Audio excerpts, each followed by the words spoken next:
Welcome to the Memora Health Care Delivery Podcast. Through conversations with industry leaders and innovators, we uncover ways to simplify how patients and care teams navigate complex care delivery.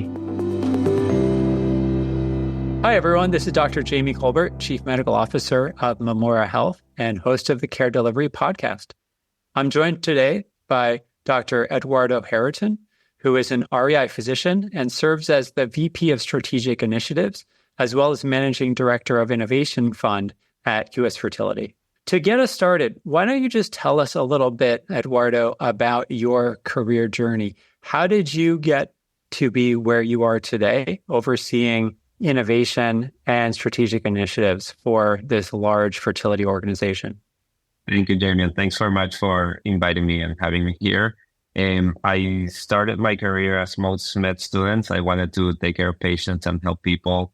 I spent my college years, other than taking science classes, really trying to get exposure to clinical care. I volunteered in ambulances, homeless shelters, and I realized that most of the problems that we were dealing with weren't really problems of research, but were problems of allocating resources. So I decided to go to business school alongside medical school when I got to Harvard, with the goal of really understanding not just how we take care of patients when we're one-on-one with them, but how do we think of the broader framework of using technology, allocating resources, where do we spend money when there's limited amounts of it to have the maximum impact. And I went to residency at Brigham and Women's at Mass General nearby you, and then came out to the Bay Area to do my fellowship at UCSF. And throughout that process, being in the wards, taking care of patients, I learned how to take care of them one-on-one, but also think about how to systemically address some of the issues. How do we think about process, and how do we try to incorporate technological innovation, which is changing the way we build cars, build airplanes, and manufacture things, but not really changing the way we deliver care to patients yet. And when I finished fellowship, I decided that I wanted to have a dual role. I still think taking care of patients is what drives me. Getting people pregnant, helping families grow is what gives me the most satisfaction. But taking a step back and thinking through how do we do it at a systems level to reach more people would be also incredibly exciting. And I was very lucky to get my dream job where I get to learn every day from my patients, my clinical staff, and then take those experiences and think about how do we help physicians who are really trying to do the best for their patients, do it more effectively, help more families, and do so across a much broader platform. And now, as the VP of Strategic Initiatives at US Fertility, I get to think about how do we help about 1 in 5 couples who get pregnant in the United States with IVF reach that dream with a better experience at a lower cost and faster, and enable our clinical teams to do that. So it's been a journey, and I love every day of it. That's awesome to hear. Really quite a journey. And I'd be curious to hear a little bit more about how your business education has informed how you think about healthcare delivery and has even shaped some of the choices that you've made in terms of finding the particular role where you're in today.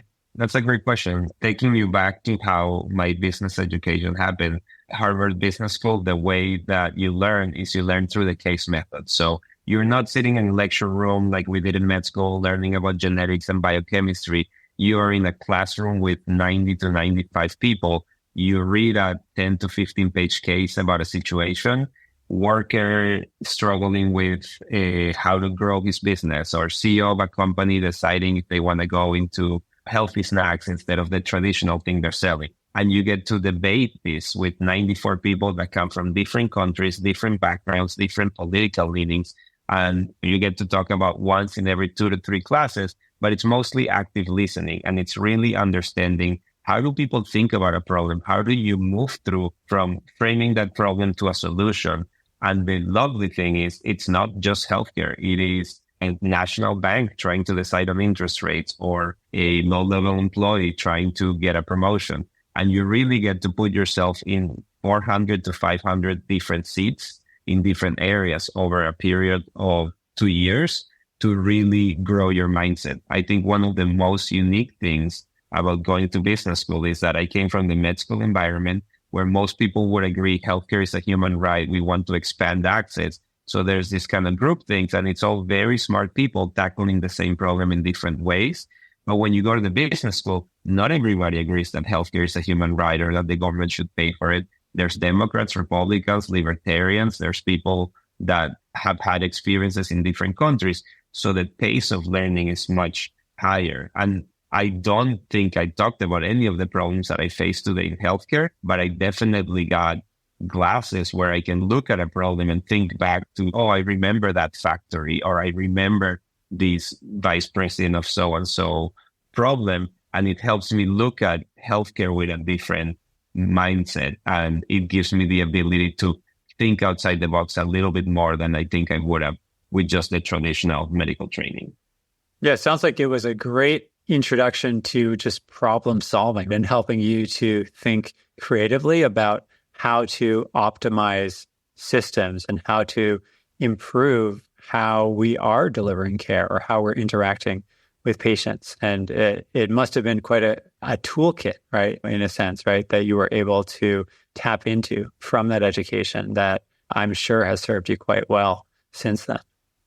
Absolutely. And I think people think about accounting's one of it, finance one of it, but it's really, you don't learn how to do business by going to business school. You learn the language, you learn the resources, and it's up to you to apply them. I think a lot of my learning happens on the job. I have the benefit of working with a very strong executive team and management team who has experience both in healthcare and outside of healthcare. So I get to learn from them about specialists on how to run a call center, how to think about revenue cycle management. But I have the language that I learned there, and I have the ability to say, okay, we have this problem. Where can I draw on from that experience in order to look at this problem a little bit differently and move it to the next phase? So what have you learned in your time as a fertility physician as to what are the key problems facing this field? Where do you see the biggest opportunity to improve how we are delivering fertility care? When I think about fertility care, one of the interesting things is that it really hasn't changed that much from before. Fertility has been around for 45 years since our first IVF baby, give or take, and the patient realizes they can get pregnant. They will then call an office, get an appointment, show up at a doctor. The doctor has no information about that patient. They ask them a bunch of questions. Then they send them to get a bunch of tests. Some get them done, some do not. The ones that do come back, then you tell them, this is what I think you need to do. Then you go through the same process where you're coming to the clinic 4, 5, 6, 7 times during an IVF cycle. You're getting injections, you're getting blood draws, you're getting ultrasounds, you get an egg retrieval, and then embryos are made and they get transferred. And of course, we've gotten better at the scientific part of things. Our pregnancy rates have gone from 5% to 65 to 70 with one embryo and very few twin pregnancies, whereas we were making quadruplets, quintuplets, and so on, because it was either that or no pregnancy. So clinically, we've improved a ton. But when you take a step back and you look at 2024 medicine, the process hasn't really changed at all. So when I take a step back and I put on my management hat and I say, how can we make this better? I think there's absolutely opportunities across that whole spectrum to engage patients in a better way and make the system more efficient. We are doubling the size of the numbers of patients we are serving every 5 to 10 years in terms of number of cycles, access to care. Our physicians are more efficient, but they're not really changing how we practice. So I'm happy to delve into some of the opportunities there, but I think between re-envisioning what it takes to get a patient through that first call to pregnancy, but also incorporating and layering in technology to engage patients how they want, when they want, I think we're going to make the system more efficient, hopefully more affordable, and then allow more families to get access. Great. Let's dive into that. So if you could design the fertility practice of the future, what would that look like? I think that it would look very different. So first off, I think when we get a patient in the door, I wouldn't just ask them, do you want to make an appointment? I would ask them, who are you? How long have you been trying? What are your goals? What kind of care do you want to get? What kind of physician do you like to interact with? A direct one, warm and fuzzy physician. I would try to make sure that the people that come through that system are the right people to come through that system. And I would design support structures for those that don't really need a fertility doctor just yet, to still get the information they need to try at home, to get educated, or to find the right provider. And I would probably move the diagnostic phase of testing ahead of time, not to put an ad for Memora, but I think one of the studies that you did in the New England Journal with Penn Medicine is probably like top 3 most interesting papers I've ever read in my field, because it really showed that moving the diagnostic phase ahead of that visit is really valuable. I spend 60 minutes with my new patients before I have any data about them. So I'm saying, if you have eggs, we're going to do this. If you don't have eggs, we're going to do that. If your partner has sperm, we're going to do this. And that is really not an effective conversation. That is the longest amount of time that I have booked with a patient in my whole journey, whether it is 3 months or 2 years. And I spend that talking in maybe this, maybe that. If that patient came to me with the basic diagnostic testing that 100% of people going through the door need to do, oh, and by the way, you can make that specialized to what they do. And there's a lot of companies that are trying to do that as well. You can get that patient worked up right before that appointment so that I can say, now I know what I need to know about you. Your tubes are blocked. We need to do IVF. Your partner's sperm is a little bit low. We're going to try intracytoplasmic insemination or ICSI and really get them a treatment plan. That's going to shorten the time to treatment. That's going to make our time a lot more effective. And I think that's really going to help streamline a lot of that process. Where the way my nurses work with those patients, there's a lot of phone calls around, phone call for this, phone call for that. We grew up in an era where a lot of the people going through this treatment were at home. They were not working. That's not the case anymore. Dual professional households are most of the patients that we serve. And people can just pick up the phone at 11:24 in the morning and say, hey, yes, sure, I'll drop everything. I'm in a meeting, but I'm going to talk to you now. So there's a lot of phone call. It's inefficient. We have some portals. They're not effective, but really thinking about how will we streamline communication with patients? How do we use large language models or generative AI to streamline that process so that our care teams are, not as tired, not as burnt out from a lot of administrative paperwork. During IVF, you can do some things in the clinic, but I think over time with the right technology, a lot of the back and forth monitoring can be done outside. There's companies that do remote urine-based hormone assays that are quite accurate and can be used to get precision lab work. There's companies working on remote ultrasounds where people can scan themselves at home and ideally communicate those findings so they can just come to the clinic when they need the procedure and they actually need to be seen in person. That would make the locations that we need to build a lot smaller. The lifestyle disruption for the patient would be a lot less. We can use AI products to help streamline some of the decisions along the way to optimize the outcome for the patient. The procedures have to happen in person. And after that, on the lab side, there's a lot of KPI and embryo selection tools that are out there that I don't think are there yet.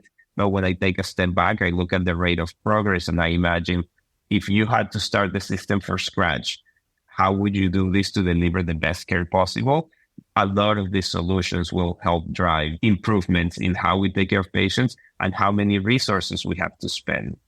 To just wrap up the answer, when I think about what's the biggest challenge in increasing access, one of them is cost. And IVF is expensive because it takes a lot of people to be able to deliver top-notch, high-quality care. It's a very manual process. But when you take a step back and you start removing or optimizing parts around this chain, you should be able to maintain the same quality, if not improve it, removing some of these expensive inputs, which are people, or allowing them to get rid of the non-joy activities, to borrow a term that I heard recently, and really focus on the joy activities. Come for that pregnancy ultrasound where we're going to hear the heartbeat together. Let me talk to you about the good things that you need to know from me. All of the paperwork, all of the extra stuff that's not fun for anyone. Let's take it out of my nurse's hands and automate that so we can do it more streamlined. Oh, that's great to hear. Your response actually reminded me of a conversation I just had at a conference that I was at on patient-centric care. And from what you're telling me, it sounds like in the fertility space, as in most clinical areas in medicine, we haven't designed the processes to truly be patient-centric. We've designed the processes to be kind of more convenient to our own providers or asking patients to come to us to do things rather than thinking about what really would be most comfortable, convenient, frictionless, easier for those patients. And so putting that lens on, I'm curious, what do you see as being some of the bigger pain points for patients as they navigate through their fertility journey? I think part of it is a little bit of education and expectation setting. Every clinic's a little bit different. You're going to an unknown.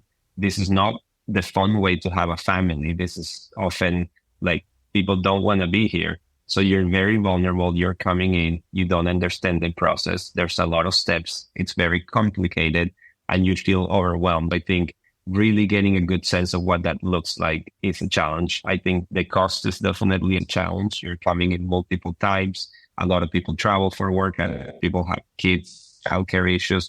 So it's really multifactorial in terms of how I think one of the ones that ties back to technology is people want to be seen by their doctor. But as we grow, each doctor gets pulled in more and more directions and has less time for each patient. When I think about what does this look like for me in the future, I think that's what really drives me to implement these technologies. It's not because I want to do double the number of cycles and make double the number of money. It's because I want to be in front of my patients the same way that I am now for more people. So I'll give you some stats. There are about 1,250 active fertility physicians in the country, and we probably do somewhere in the 200 to 250 cycles. When you think about how much demand there is for infertility, you assume 9-10% of people are infertile, which is conservative, couple percentage of recurrent pregnancy loss, about 5% of people have preventable genetic diseases that could be eradicated if you used IVF and genetic testing. LGBTQ families often need our assistance. You need probably 20 million more babies worldwide that people want and are not getting. And in the US, that's a couple million or about a million, 800,000 to a million, I would say. That is 10 times the number of kids that we are helping produce today. So a doctor that does 200 cycles now probably needs to do 1,500. There's no way. There's one doctor that maybe gets close to that in the whole country, and she has a lot of support and is an amazing individual. The average doctor is not able to work like that. And I want to be able to serve, I don't know if it's 1,500, but like way more than I do now. But I don't want to get away from calling my patients. I don't want to get away from being there at their ultrasound because that's what gives me joy. And if I was a patient, I would want to talk to my doctor. I think people are okay if a computer makes their trigger decision, if it's good enough or better. They probably don't want to talk to a computer when they're having a miscarriage yet. Maybe they'll be more empathetic than me, but right now I think they still want to talk to me. So what I think about is how can we develop these systems to help and support REIs to take care of all the people that need this? That's going to make it cheaper while still preserving that human touch that gives us joy. And I think that's a challenge for the next 40 years of IVF. We have done amazing in going from this idea that we could help couples get pregnant that couldn't naturally into what we have today, which is a very effective system. I think the next 40 years are going to bring us some scientific innovation. We're going to continue to get better. But I think the biggest innovation has to come with how we run our clinics, how we center them around patients, and how we design it so that we can give access to those who right now are sitting on the sidelines, really wanting those babies, but not being able to access it because they can't afford it, but also because they are 300 miles from the next fertility clinic in the Midwest, and they just can't drive 7 hours each way 7 times in a week. Yeah, no, I agree with you. And I think some of the challenges that you see in fertility are the very same challenges that patients in many other areas of clinical care are also facing in terms of not getting to spend as much time with their providers or having the meaningful interactions that they want to have because of the way the system is set up. And I think that there is a role for technology to be able to automate some of the things that are taking up time, that are causing friction right now, and that are getting in the way of you, your colleagues, having those more meaningful face-to-face interactions, which can be in person. And some of them can also be by video over the phone, right? Such that we're really thinking through what is patient-centric and what is going to be the best for our patients such that we're not making them jump through hoops unnecessarily for our comfort, but we're really thinking about what are the things that truly are meeting their needs. So with that in mind, I would love to hear a little bit more about how you've thought about leveraging technology within your practice to try to automate some of these things that it sounds like are getting in the way of more patient-centric care. Absolutely. And I think to jump on the end of your comment, one of the good things that happened with COVID is that people realize that we don't need to be in the same room to deliver a lot of the care. That shift to remote everything has really unlocked a lot of value for patients who can now log on, talk to me for 30 minutes, and then keep going with their day, achieve the exact same that if they had driven an hour each way and struggled with parking. That to me has been incredibly valuable. When I think about how to use these technologies, one of the ways in which we do that is that we have taken a step back and looked at our whole journey. We have thought about what are the key KPIs that we want to move. Patient satisfaction, time to treatment, pregnancy rates has always been one. And really said, do we need to build something to help do this? Is there a partner who has done it already that can help us do that? And we're looking through that whole value chain and end-to-end journey and understanding what are the high impact, low effort areas where we can really make an impact today. So we've matrixed it out and understood that. Then we're saying what's going to take a little bit more work, but really drive value. And those are part of our journey of areas that we want to do that. When you are this large and we have the 200 doctors across many offices, it takes a little time to do that. But I think it's really important to be very critically analyzing the opportunities and investing behind the ones that are going to have the most impact for the patient. So that's what we're doing now. And I'm hoping that in the near future, we'll have some very tangible solutions. The last thing I'll add is it's really important to measure. We can't just say, oh, we're going to incorporate this solution. Everything's awesome. Let's move on to the next one. I think you really have to define what success looks like. You have to pilot it correctly. You have to make sure you're measuring to see if you're driving impact. Because one of the things that happens often in medicine, we get these shiny things. They sound exciting. We pay for them, and then we don't go back and look if they work. And that's how we end up adding cost to the system. We're doing the opposite of what we want. We're reducing value by adding costs and not measuring outcomes. We really have to measure the outcomes and make sure these solutions should pay for themselves. Technology shouldn't be adding cost. It should be adding efficiency. It can cost money because these are businesses that deliver these services, but they have to pay for themselves in value. And that's what we're really trying to methodically do as we decide what to incorporate. Awesome. Last question for you. We're hearing a lot about AI in healthcare, and we'd love to just get your perspective on where do you see AI having the biggest impact on fertility care? I think AI is going to do two things for us. I think it's going to automate a lot of our decisions that are currently happen manually. What dose, when to trigger, what protocol, what embryo to pick, grading the embryos, etc. So it's going to allow people to move away from that and move into the care delivery and procedural things. I think it's also going to really empower our teams to educate patients better. So it's going to engage patients where they are in the journey, give them the information they need, help them make their appointments, answer questions about, do I take Advil before my tubal test? How long do I need to wait before semen analysis, et cetera, et cetera? And then help our clinical teams engage with patients in a personal way at a much broader scale. I think that's a little area around the fringes of that, but those are, I think, the biggest value drivers. And I love this Bill Gates quote where he says, people often overestimate what's going to happen in the next few years, but underestimate what's going to happen in 10. And I think that's where we are. It's not going to change everything in 2 years, but I'm hoping that in 5 or 10, if I'm still doing the things that I do today, I would be very disappointed with our technology. That's a great quote to end on. I wish we had more time with you, Eduardo, but really want to thank you for joining us on the podcast today. And until next time, everyone, this is Jamie Colbert from the Care Delivery Podcast.